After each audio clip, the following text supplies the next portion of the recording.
इस वीडियो में बात करने वाले हैं आपके टॉप 10 क्वेश्चन। ठीक है, टॉप 10 क्वेश्चन मैं बताऊंगा आप लोगों को एंड ये है जूलॉजी सेल बायोलॉजी के। ठीक है, तो काफ़ी हेल्पफुल और बहुत ही अच्छी वीडियो होने वाली है, तो वीडियो को एंड तक देखना। और इन क्वेश्चंस में से आप कितने कर सकते हो मुझे नीचे कमेंट कर देना।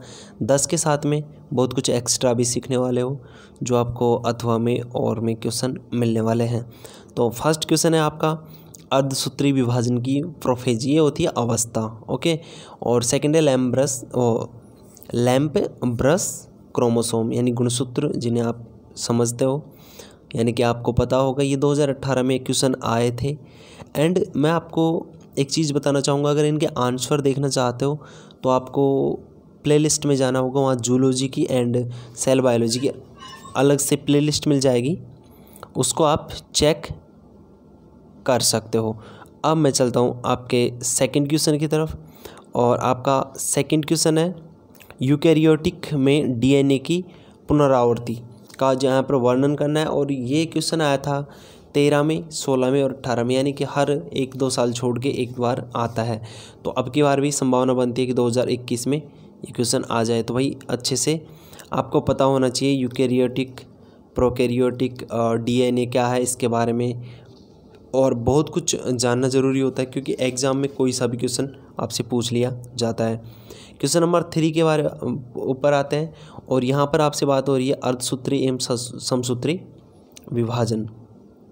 ठीक है, अर्धसूत्री विभाजन और समसूत्री विभाजन, और इनमें अंतर क्या है। ये क्वेश्चन भी प्रीवियस ईयर का क्वेश्चन है। प्रीवियस ईयर के क्वेश्चन मैं इसीलिए बता रहा हूँ आप लोगों को क्योंकि प्रीवियस ईयर के क्वेश्चन करने से बहुत बेनिफिट मिलता है, एंड एग्ज़ाम्स में वही क्वेश्चंस में से कई बार वही क्वेश्चन मिल जाते हैं सीधे। तो इसीलिए मैं प्रीवियस ईयर पर ज़्यादा ध्यान दे रहा हूँ। एंड और कोई प्रॉब्लम हो तो यार नीचे कमेंट कर सकते हो ताकि हम आपका रिप्लाई करेंगे। तो यहाँ पर आप दो बिंदु देख सकते हो, 2 बिंदु मैंने बता रखे हैं यहाँ पर। और ये जो प्रीवियस ईयर के जो जितने भी क्वेश्चन हैं ये मैं पुराने पेपर से ले रहा हूँ एंड आपको बता रहा हूँ। सॉल्वर्ड पेपर है, जैसा कि काफ़ी सारी चीज़ें हैं जिनसे मैं आपको बता रहा हूँ। क्वेश्चन नंबर 3 है टिप्पणी करनी है। टिप्पणी आप जानते हो शॉर्ट में लिखते हैं। तो स्थानांतरण टीआरएनए की संरचना, ओके, और त्रिककूट।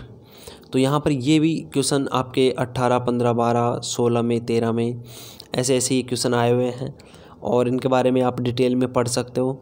एंड आरएनए का फुल फॉर्म क्या है भाई नीचे कमेंट कर देना। तो बहुत सारे लोग इंग्लिश मीडियम से भी होते हैं तो उनके लिए प्रॉब्लम है, बट हिंदी मीडियम के वालों के लिए काफ़ी हेल्प मिलने वाली है इस वीडियो से। क्वेश्चन नंबर 5 की बात करें, न्यूक्लियर एनवेल्प केंद्रीय आवरण तथा न्यूक्लियोस केंद्रिका के कार्य एवं संरचना का विवरण दो। यहाँ पर ये आपसे विवरण पूछा है, डिटेल मांग रहा है। एंड आपका है केंद्रक व न्यूक्लियोस की संरचना और कार्य। तो यहाँ पर दोनों ही क्वेश्चंस में आपसे केंद्रक के बारे में और न्यूक्लियोस के बारे में, दोनों के बारे में पूछा गया है। यहाँ फर्स्ट में केंद्रिका के बारे में, तो आपको कंप्लीट इसके बारे में जानकारी पता होनी चाहिए, क्योंकि यार क्वेश्चन किसी भी तरीके से कुछ भी पूछा जा सकता है। एंड आपके और में आता है तो उसको एक क्वेश्चन करना है, एंड बाकी इसका आपको एक यानी एक ही क्वेश्चन आपको करना होता है। क्वेश्चन नंबर 6 की तरफ चलते हैं, और क्वेश्चन नंबर 6 है टिप्पणी कीजिए। अब टिप्पणी किस पर करनी है, पॉलीमरेज पर। ठीक है, पॉलीमरेजेस, ठीक है, इस पर आपको टिप्पणी करनी है, इसके बारे में बताना है ये क्या है, यानी एंजाइम है जो भी है, इसका निर्माण क्या होता है, किस तरीके से होता है, इसका कार्य क्या है, और बहुत कुछ है जो आपको इसकी अवस्थाएं जो भी है एंड सब कुछ आपको पता होना चाहिए। क्वेश्चन नंबर 6 की तरफ हम चलने वाले हैं, और क्वेश्चन नंबर 6 है हेट्रोक्रोमेटिन व यूक्रोमेटिन। ठीक है, हेट्रोक्रोमेटिन और यूक्रोमेटिन के बारे में यहाँ पर जानकारी देनी है। तो इसके अंदर क्या अलग है, यानी कि इनका क्या इसमें अंतर है। यहाँ पर देखो अंतर के बारे में बात की जा रही है, क्या अंतर होता है। दूसरा इनका जो डिफरेंट है इन दोनों में, ठीक है, अंतर के बारे में, और इनका डेफिनेशन आपको पता होना चाहिए। दूसरी बात, ये जितने भी क्वेश्चन मैं बता रहा हूँ ये क्वेश्चंस में से क्या होगा आपको बेनिफिट होगा, कैसे होगा, क्योंकि मान लो आपने ये प्रीवियस ईयर क्वेश्चन के मान लो कंप्लीट कर लिए पूरे, तो अब आपको पता है कि हमेशा एक ही बुक में से क्वेश्चन आते हैं, ठीक है। तो प्रीवियस ईयर में आए हुए क्वेश्चन है, तो अब की बार भी वही चांस बनता है कि मतलब उन क्वेश्चंस में से आपके कुछ हद तक कई क्वेश्चन मिल जाएं। नेक्स्ट क्वेश्चन है अनुवांशिक कूट क्या है।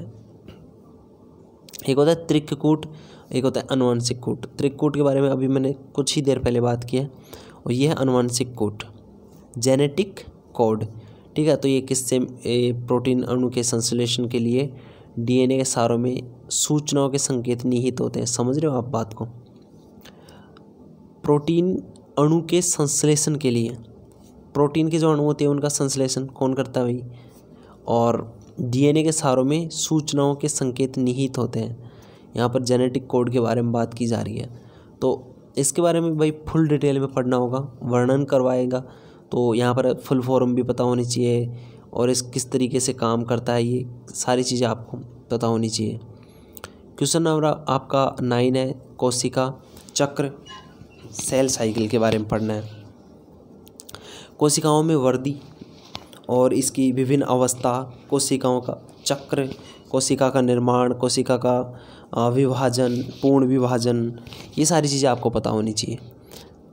इसकी कौन कौन सी अवस्थाएं हैं, किससे मिलकर बनी होती है, तो ये एक तरीके से आप समझ सकते हो कि एक टिप्पणी लिखे कोशिका के बारे में, कोशिका सेल के बारे में, एंड इस कोशिका चक्र के बारे में यहाँ पर बताया गया है। तो सब कुछ आपको ये भी पता होना चाहिए फुल डिटेल में, और इसकी अवस्थाएं सब कुछ आपको एक एक करके मैंने कुछ बताए क्वेश्चन।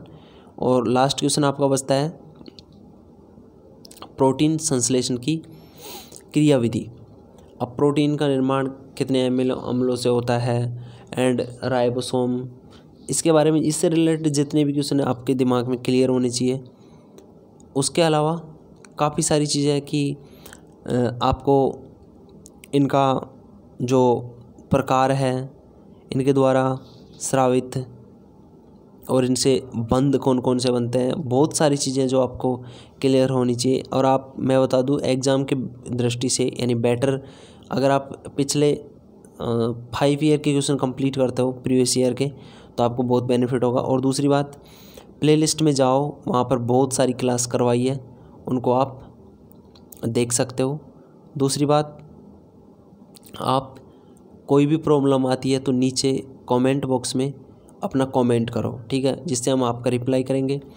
एंड किसी भी टॉपिक पर वीडियो चाहिए कि प्रिपरेशन कैसे करें, और आपको और कोई भी प्रॉब्लम हो कॉपी में कैसे लिखे, तो वो वीडियो भी डाल रखी है। बहुत सारी चीज़ें जो हमने आपको बताई है, सिखाई है। तो वीडियो को लाइक ज़रूर करना है, चैनल पर नए हो सब्सक्राइब करो, एंड मिलते हैं नेक्स्ट वीडियो में। तब तक के लिए वंदे मातरम, जय हिंद, वंदे मातरम।